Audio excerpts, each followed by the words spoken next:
আজকে ছোটো ঘরটায় চলে এলাম, কারণ আজকে ছোটো ঘরটা পরিষ্কার করতে শুরু করে দিয়েছি। কারণ এই ঘরটাতে যদিও বা এখন কেউ থাকে না, ওই মাঝে মধ্যে আমিই থাকি। এটা মেয়ে থাকতো, তাই এটার বিছানার চাদরটা ভাবলাম আজকে চেঞ্জ করে দিই। তার আগে এই তাকগুলো একটু পরিষ্কার করে নিলাম,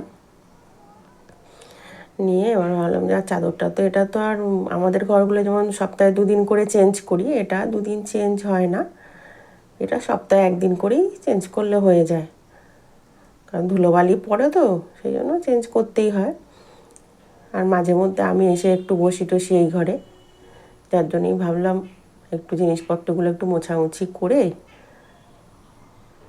রেখে যাই। আর তারপরে আমারই জিনিসপত্র থাকে বেশি এখানে, সেগুলো গুছাই। এই আমার জামা ছিল, আমার জামা টামাগুলো একটু গুছিয়ে এবার রাখি। তারপরে আলমারিটা একটু মুছবো, এই পরিষ্কার করব।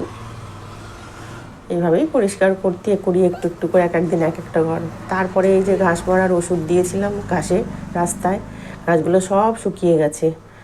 যেটুকু জায়গায় ওষুধ দিয়েছিলাম শুকিয়েছে, আর যেটুকু জায়গায় ওষুধ দেওয়া হয়নি সব কাঁচা রয়েছে ঘাসগুলো। দিয়ে তারপর চলে গেলাম এবার সেই ছাদের সিঁড়ি মুছতে।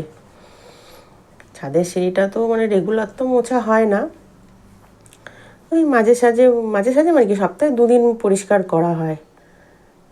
তা এবার যে ঘর মোছে সে তো আর 2 দিনও মোছে না, তা সে বলেছে 1 দিন পরিষ্কার করব আমি।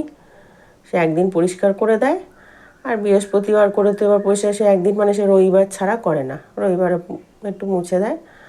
আর আজকে যেহেতু বৃহস্পতিবার করে আমি মুছে নিই, কারণ ওরা করবে না, ওনারা আবার 1 দিনের বেশি করবে না। ঠিক আছে, নিজের কাজ নিজেকেই করতে হবে, যার জন্য নিজেই এবার করে নিচ্ছি।